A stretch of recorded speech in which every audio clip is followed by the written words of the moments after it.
time to celebrate our basketball Mocs. We have the details on our community parade for our NIT champs. And learn more about the Mosaic program, a unique part of the Chattanooga experience. I'm Mallory Crocker. And I'm Carly Owens, and your news starts now.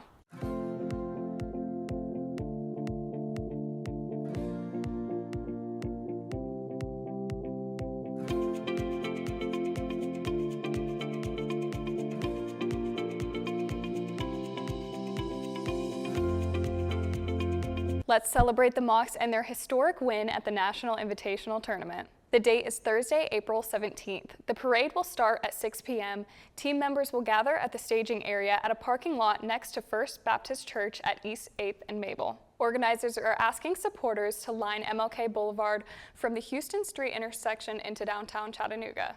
The parade will end at Miller Park, where there will be a celebration with players, coaches, and the Mocs band and our local mayors. Mocs News will bring you the coverage of the big event. Well, speaking of our men's team, Honor Huff, known for his signature call me hand signal after drilling a three-pointer, has announced that he's entering the transfer portal. The news came just 2 days after UTC captured the National Invitational Tournament title, a high point Huff reference in a heartfelt message shared on his social media accounts. We wish you the best in your journey, Honor. We now know the cause of a car fire that sent students evacuating West Campus housing. Police say the Subaru Forester entered the West Campus parking garage already on fire. Surveillance footage shows flames coming from underneath the car before it even reached the garage. The driver, a UTC student, called 911 immediately after realizing the vehicle was burning. Fire crews put out the blaze. 2 vehicles were damaged, but no one was hurt. Officials say the cause of the fire was a mechanical failure. We have a major delay in tariffs as President Trump reopens negotiations with other countries. News broke last week on Trump's plan to place tariffs on countries across the world, including a 24% tax on Japan and a 20% tax on the European Union. However, these tariffs have been delayed for the next 90 days to allow negotiations to take place with the over 75 nations affected.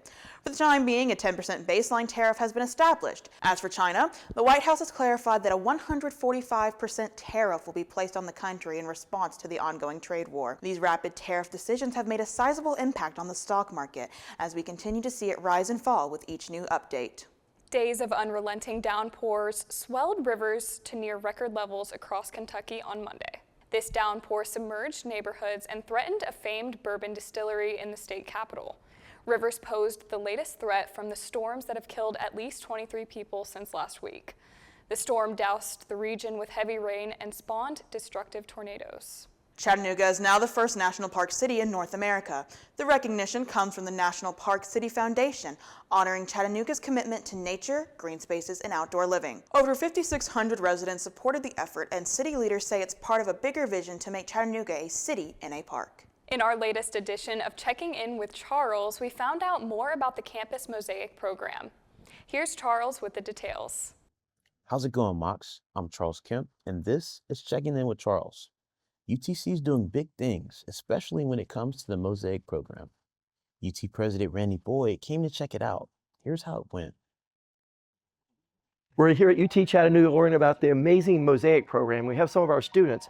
Tell us about why you think the Mosaic program is so great. So personally, I think the Mosaic program is a great resource, mainly due to the social aspect as well as the academic aspect. There are a bunch of students and staff involved that really keep everyone engaged in the program, as well as helping students along their academic path. Every single semester, there's a Mosaic class that teaches students about socialization. It teaches students about life in college. And then as you get up and up in the years, it eventually gets to graduation, what you're going to do after college, job interviews, and everything like that. And I think that's a really big help for a lot of students. This is a program I'd love to be able to share across the UT system at our other campuses. Thanks for stopping by. Make sure you check out the next episode. Until then, I'll see you. We have some wild weather here in the Tennessee Valley. Let's find out the latest. Hey Mocs, glad to be back here in Chattanooga. So what's our weather looking like for this week? Check it out.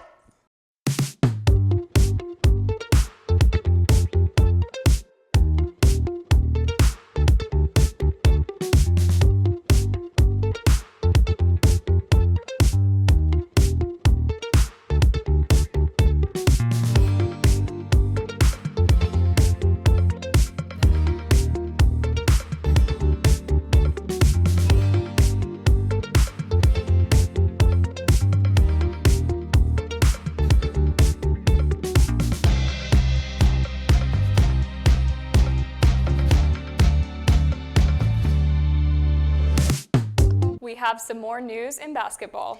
We now know who the champions are in both men and women's basketball. After the upset win coming from Houston defeating Duke 70-67, they lost in the champion battle against Florida, losing 65-63 points in a nail-biter game. Walton Clayton Jr.'s defensive stop helped Florida get its third national title. It was a tight first half, but Florida quickly gained a lead. This ultimately led to the overall score. Congratulations, Florida Gators. Over the weekend, UConn women captured their 12th national title.